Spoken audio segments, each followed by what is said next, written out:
What it doesn't show are people who voted absentee or in person as a total ballot number.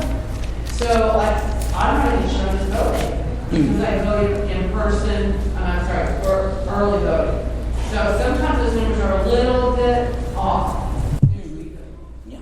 Yes, sir. Christine, we have previous obligations. We're going to take off one. Thank you very much for coming down and let you know that the Oh, no. I have enjoyed it. Look, I told Senator Johnson this took me away from my Saturday grind as a mother and grandmother. So I jumped in the car.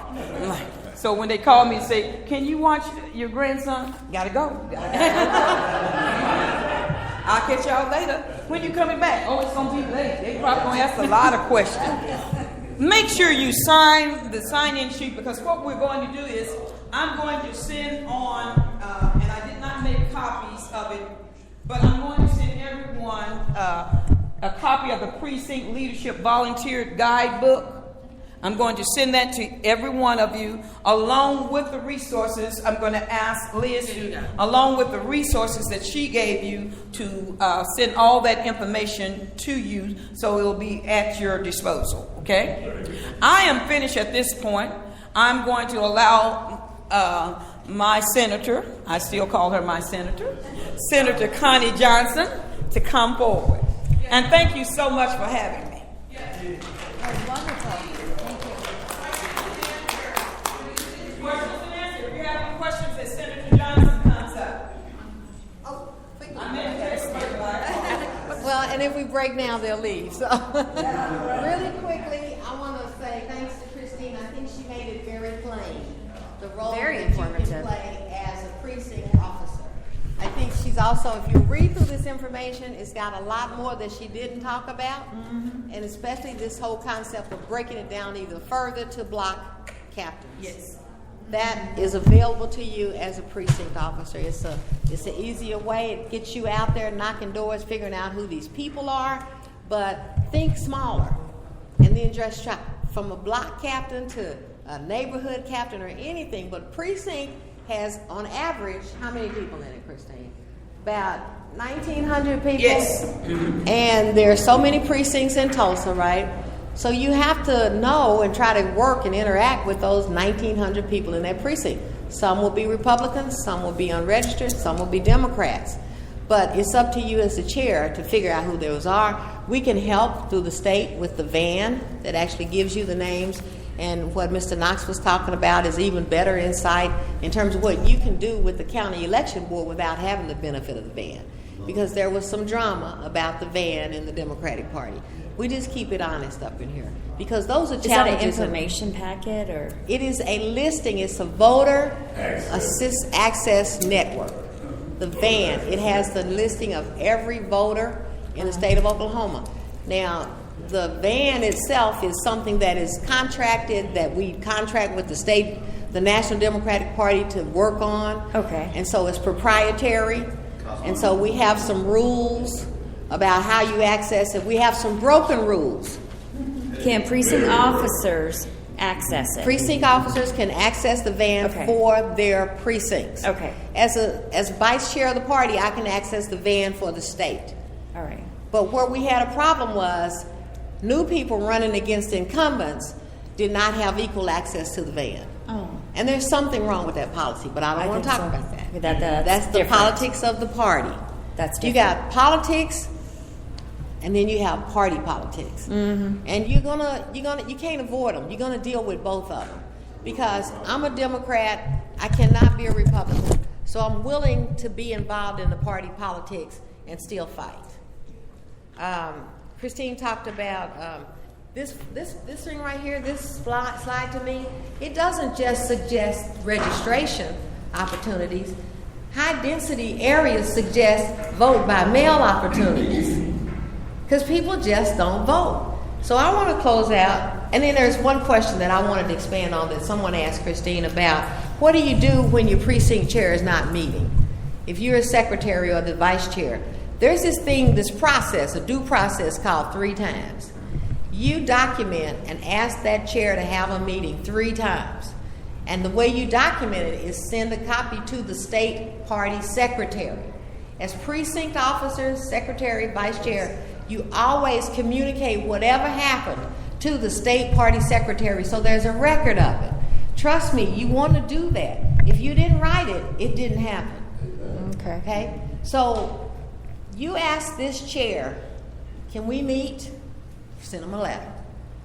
Can we meet? Send them a letter. They don't write you back. After the third time, that chair is technically empty. And you have the power as a precinct officer to appeal to the next level, which is the county, and ask that county and let that county chair know that you've tried 3 times unsuccessfully to hold a meeting and it's time to have an election. Now there's a whole process for how you do that, but there is a solution to people who are just blocking. Don't ever just act like you can't do anything, okay? So my point here, high density dwellings, vote by mail. There is a project we call 100% voter participation. There's a brochure that you can get off the Democratic Party website that says in these kinds of settings, institutional settings, churches, fraternities, sororities, any group that meets on a regular basis can guarantee 100% voting. This is a strategy. And that is by bringing everybody together. For those who don't have an absentee ballot, deciding to order one day. Christine has the hard copies of the absentee ballot application. People can go online and fill out an absentee ballot application. The thing comes in 3 days. The turnaround is 3 days. Ballots come out 30 days before the election. So in a group like this, for example, some of you will already be absentee voters. Once you sign up, you get a ballot for every race. You don't have to wait on the party to tell you there's an election or not tell you, which is what has happened in the past. You will get a ballot every time. Once you, as a person, have your ballot, then the group that's coming together and ordering ballots, they will have 3 or 4 days to get those ballots. You reassemble and bring everybody back with their absentee ballots, and everybody votes in that setting. You have notaries in the room, and everybody mails their ballots off on that day, and you have 100% voting. That's just a program that we came up with as a strategy. Vote by mail is one strategy. Another strategy is voting early. You know, the politics of voter suppression says that they have changed the early voting days. So at the municipal level, they've eliminated 2 voting days. At the state level, they eliminated Mondays. But early voting is a strategy. Another strategy, disability voting. If you are disabled or you know someone who's disabled and they pull up to the polling place to vote and they can't get out, they have to shut down the rolls, bring the polls out to the car, bring the rolls out to the car, and that person who has a disability gets to vote sitting in their car. Emergency voting. And this happened. 2 people that I know of were in the hospital on Tuesday, a primary. And I could have hit myself in the head because I didn't find out they were in the hospital till like 5 o'clock. But at the point that you're going into an emergency, if you tell your medical provider, I want to vote, that medical provider can make the request to the county election board, and they will bring the rolls to your hospital bed for you to vote. That's the law. They have to do it. If you want to vote, we want to empower you to vote. The final one is provisional voting. That's the piece that a lot of people don't understand. When you go to a poll and someone tells you for any reason, assuming you're at the right precinct, and that's on the back of your voter registration card, whenever you go and they tell you you can't vote for some other Tom, Dick, and Harry reason, you say, I want to use a provisional ballot. The election workers hate to hear that word because they have to fill out a lot of papers. So a lot of times they will just let you go ahead and vote rather than make you do the provisional. But you have to know to tell your constituents, your precinct residents, these voting strategies. Let's talk about it. Vote by mail, early voting, disability voting, emergency voting, and provisional voting. There's 5 strategies for voting. There should not be any reason that anybody doesn't get to vote. We don't just talk about registering. We're talking about voting now. And that's hard. That's a paradigm shift for us as volunteers. Because we always say, let's get everybody registered. People are registered till the cows come home. They don't vote. So we got to give them the strategies and the knowledge to make sure they vote. Vote by mail, easy. You don't have to worry about ID. You can do it in your pajamas. You can do it when you get ready. Your church can vote on November the 1st if you want to. You don't have to wait till election day with a vote by mail ballot. So that's about all I could say to add to what Christine has done. We're fine-tuning this because, believe it or not, there's only 2 or 3 of these happening in the state of Oklahoma. And that's bad because the Democratic Party has to get organized. That's how the Republicans did it 25 years ago. That's right. I have watched them get to where they are. I've watched them when they took over. They did this. We can do it too, Democrats. Yes, ma'am. Well, I have a question about so the Republicans are their precincts and they're doing this better than we are. Then you have independent voters. Can they take part in a Democratic, get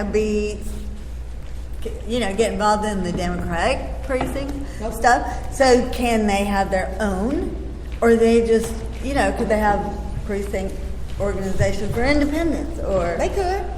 and then you have green. Yes. Every party can do the same thing. Independents can vote in the Democratic elections, but they cannot participate in our party organizing. So we have Sean Brady running for U.S. Senate as an independent. He's not a Democrat. We have a Democratic U.S. Senate candidate. And there are rules in the Constitution that govern how we act as Democrats with that reality. So independents are free as of September 1 to change their registration to Democrat and then be involved in this organization process. I don't understand that any advantage to being an independent if you want to get involved because You don't understand any advantage. I understand why an independent would stay independent because they're not able to take part in the process. They Well, just let's say, why did they become one in the first place? Disgruntlement with both parties. Disbelief in the system. So when the Democrats voted to allow independents to vote, that was a major piece. And I think for those of us who supported that, we were talking about, we understand how they feel about the party. But we don't want them to be disenfranchised to the point that they don't participate. So we were open and welcoming. A lot of Democrats disagree with that. A lot of people feel that because we did that, that's why Bernie beat Hillary. It had nothing to do with it. If they took out the independent vote, it had no bearing. True. Bernie won Oklahoma by 10%. That was very significant, right? And they think because we let independents vote, but it had nothing to do with it. Now that independents are wanting to figure out more and they want to come sit in meetings like this, it's not allowed. There are independents. You can't change your party in an even numbered year between April 1st and September the 1st. But after September 1, they can change their party. And then that's how they get... So we don't let them come to meetings like this, but wouldn't that be a way to get them involved or get them to change and become Democrats? If they could kind of just watch and then... Well, wasn't letting them allowing them to vote in our primaries opening the door? I thought it was. Yeah. I thought it was a big I can see where they wouldn't vote. The Republicans are not going to do Why that. couldn't they see? Because I don't think most people have any idea what the process is. They like. don't. You're right. And I understand the argument you're making. And I technically don't have a problem with it because I think whatever we can do to organize anybody, we should be doing because it's so much bigger than either party. At this point, given the status of what's going on in America, this is so much bigger than either party. Whatever we can do to get people organized and participating. 29% voter turnout in Oklahoma in 2014, the lowest in the nation. That means 15% of the people